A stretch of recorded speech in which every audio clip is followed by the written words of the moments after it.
Alhamdulillah, oh jamaah. Alhamdulillah. Alhamdulillahirabbil alamin. Kembali lagi di Islami Twinda, jamaah Islami Twinda yang dirahmati Allah. Masya Allah, hari ini kita masih membahas tentang tema yang luar biasa ya.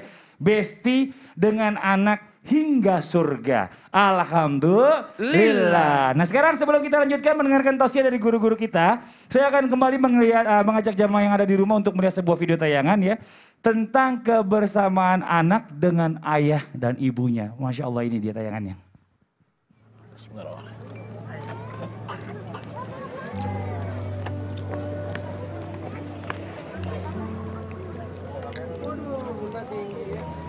Gak usah banyak-banyak dulu soalnya minumannya belum datang. Alhamdulillah. Karena waktu kecil dulu kan yang disuapin Syam. Kalau sekarang justru orang tua yang disuapin sama Syam. Kita nggak pernah tahu kan kapan lagi bisa nyuapin orang tua. Kalau selama ini orang tua yang membesarkan, mendidik, memberikan makan. Syam ada adik kecil di rumah jadi tahu banget bagaimana orang tua nyuapin, bagaimana orang tua bikinin susu.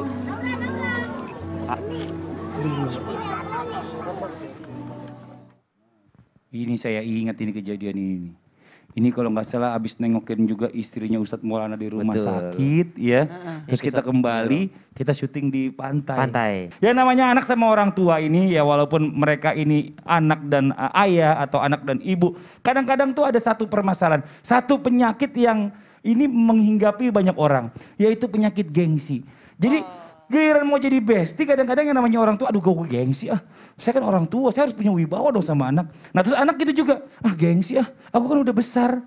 Aku bukan anak kecil lagi gitu. Jadi gak mau manja-manja lagi sama orang tua. Nah ini apa yang dia harus lakukan sama orang tua dan juga anak. Supaya ya gak ada gengsi di antara kita gitu loh. Mohon izin silakan. Tafadhol Ustaz Syam. Bismillahirrahmanirrahim. Tabe guru Ustaz Maulana, Habib Nabil, Mas Fadli, serta guru-guru kami yang dimuliakan Allah Subhanahu wa taala, tanpa bermaksud menggurui ataupun mengajari, karena rasa gengsi itu biasanya memang ada dalam diri manusia.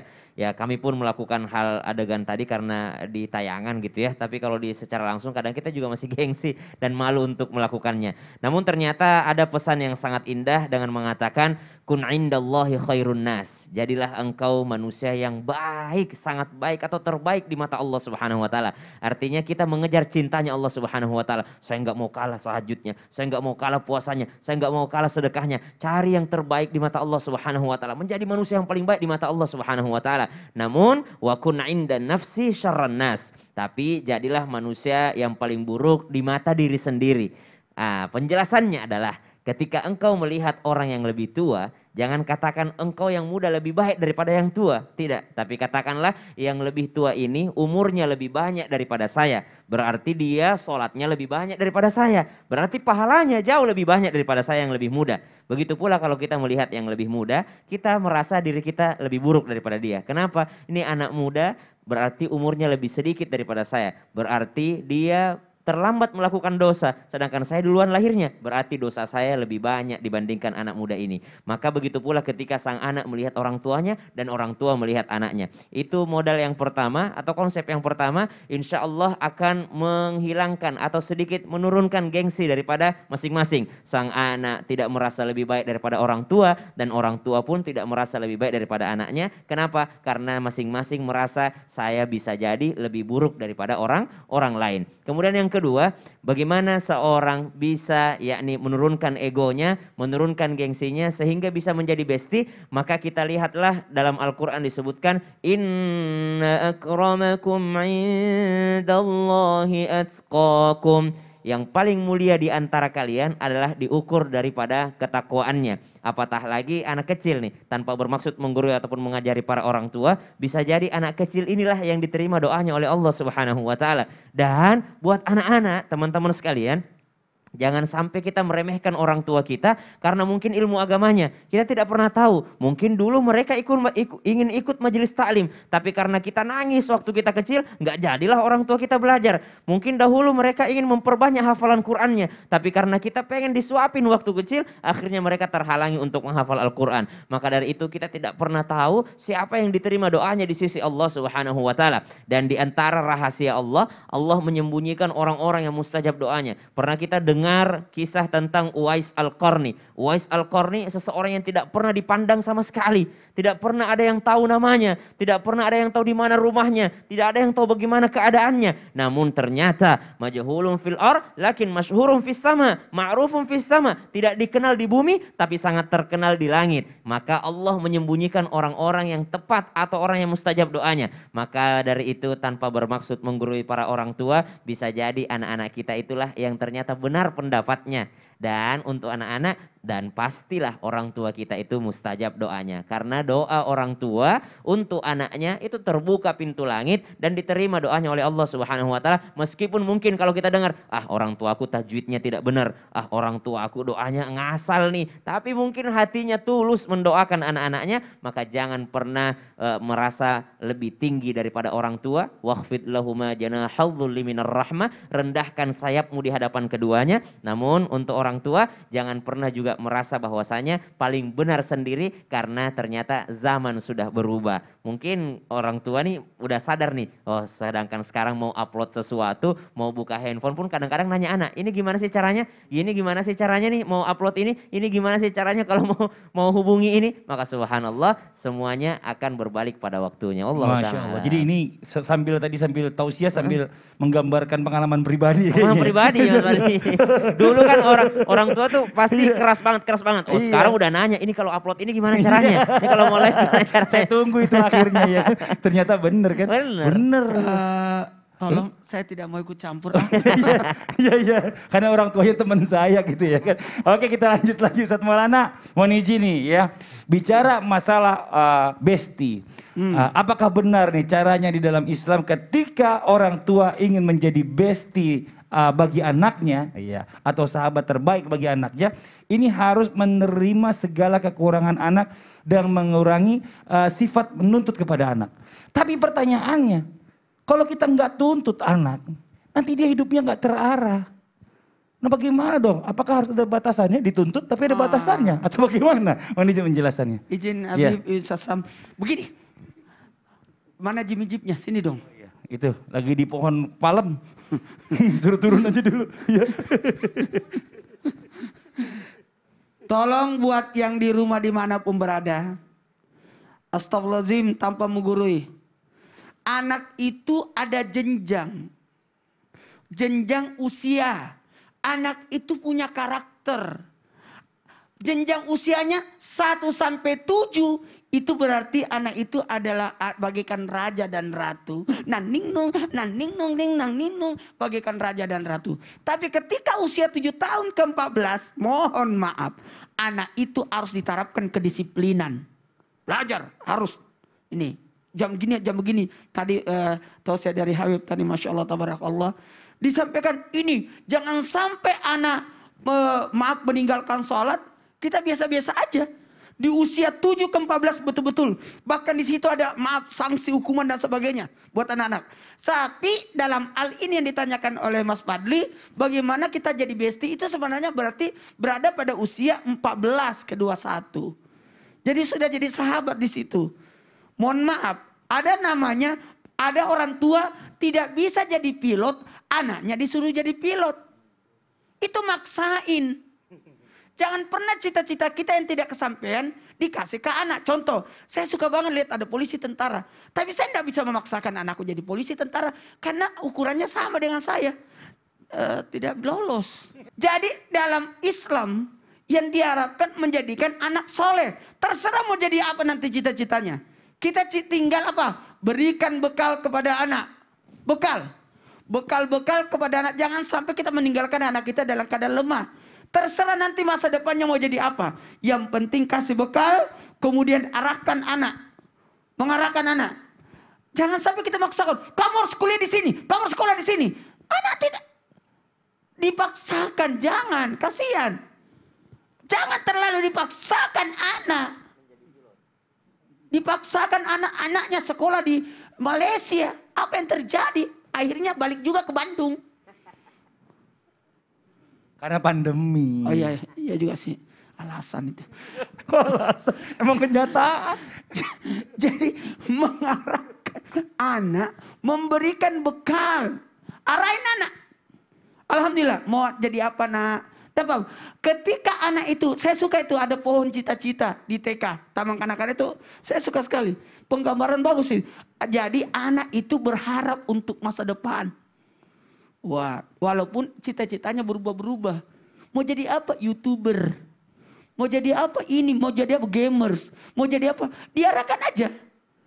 Diarahkan aja. Yang jelas sudah dikasih bekal, sudah diarahkan dan ingat jadikan anak soleh. Kalau saya berharap kepada semuanya orang tua dimanapun berada, kasih keteladanan, kasih kebanggaan, kasih sesuatu yang membangkitkan semangat dia. Itulah tugas kita sebagai orang tua. Karena orang tua itu sampai kapanpun keberhasilannya jikalau dinilai bagaimana anaknya. Betul. Bagaimana anaknya? Nih sekarang mohon izin nih, kita harus tahu nih bagaimana caranya atau cara-cara bahkan amalan terbaik ya yang bisa kita lakukan nih sebagai orang tua sejak dini nih. Agar kelak nanti anak pada saat dia balik, anak ini bisa nurut dan bahkan jadi bestie untuk orang tuanya. Kalau kita nanya sama Ustadz Maulana kayaknya orang tua yang rese. Kita tanya sama Habib Nabil kayaknya ayah yang panutan banget. Mohon izin Habib, silakan Bib, tafadhol Bib. Ya Allah, aku diam-diam loh. Izin Ustadz Maulana, Ustadz Syah, Masya Allah. Saya memohonkan maaf untuk Ustadz Maulana dari Ustadz Fadli. Masya Allah, para jamaah yang dimuliakan Allah, para pemirsa ya dimanapun berada. Tadi pertanyaannya ya bagaimana ya kita ya di dalam amalan-amalan ya. Atau apa yang harus trik-trik yang harus atau tips yang harus kita lakukan supaya anak itu soleh, anak itu baik, pintar dan seterusnya. Para ulama menyatakan ada beberapa hal yang hendaknya dipersiapkan supaya anak itu menjadi soleh. Yang pertama adalah ingat pendidikan anak itu bukan pada saat dia ketika sudah lahir apalagi sudah besar. Ya, pendidikan anak yang pertama kali adalah pada saat masih di dalam kandungan. Ya, jadi saya berikan satu contoh ya, ketika kita ingin anak kita saleh, ya maka biasakan dengan kebiasaan yang saleh dari sejak dia di dalam kandungan. Apa misalnya? Mohon maaf ya, ketika banyak teori misalnya anak itu supaya pintar, ya perdengarkan musik klasik. Padahal ada misalnya bacaan-bacaan Quran yang suaranya tinggi, ya. Jadi baiknya gunakan bacaan Quran suaranya tinggi supaya apa? Supaya dia senang sama Quran. Dari kecil itu di dalam perut dia sudah dengar Quran, ya. Biasakan orang tua berzikir, bersalawat, ya. Kemudian melakukan hal yang baik sehingga si anak itu terbiasa dengan suasana itu, dengan suasana ruh yang tinggi dari sejak di dalam perut. Yang berikutnya adalah jauhkan dia dari rizki yang haram. Ya, di dalam hadis dikatakan asy'atha akhbara yamuddu yadayhi ila sama ya rab ya rab ya rab fa mat'amuhu haram wa malbasuhu haram wa ghudhiya bil haram fa anna yustajabu lah. Ada orang yang dia sudah berkeringat, sudah berkumpul dengan debu, ya dia nadahkan tangannya ke langit, ya Allah, ya Allah, ya Allah. Tapi dari kecil dibiasakan dengan makanan yang haram, ya minuman yang haram, pakaiannya haram, dibesarkan dari rizki yang haram, gimana Allah mau kabulkan doanya? Jadi biasakan dengan yang halal di dalam makanan dan rizki. Kemudian yang ketiga apa lagi? Yang ketiga kata para ulama adalah jangan dibiasakan menjadi anak-anak yang israf. Israf itu berlebih-lebihan, ya. Jadi ketika kita berlebihan itu bukan hanya makan dan minum, ya mohon maaf ya hadirin wal hadirat, tapi juga berlebihan dalam bicara, berlebihan di dalam tidur, berlebihan di dalam main-main, berlebihan. Jangan biasakan israf. Innallaha la yuhibbul musrifin. Allah enggak suka orang yang israf, ya. Sa'atan fasa'atan ya Hanzalah, kata baginda Rasul SAW. Ada waktunya main, ada waktunya serius, ada waktunya ketawa, ada waktunya nangis. Ya, semuanya diberikan haknya. Ya, inna li badanika alaika haqqan, wa inna li zuwarika alaika haqqan, wa inna li ahlika alaika haqqan, fa'ati kulli di haqqin haqqahu. Badanmu punya hak untuk istirahat, keluarga punya hak untuk bermain, kemudian Allah punya hak untuk ibadah. Berikan hak itu kepada masing-masing. Ya, kemudian apa lagi? Carikan teman yang soleh, Ya, la tusahib illa mu'minan wala ya'kul ta'amak illa taqi. Kata baginda Rasulullah SAW, jangan berteman kecuali dengan orang yang benar-benar imannya baik. Ya, kenapa seperti itu? Ya, bukan berarti kita nggak boleh kita membatasin teman, tidak. Yang dimaksud teman akrab.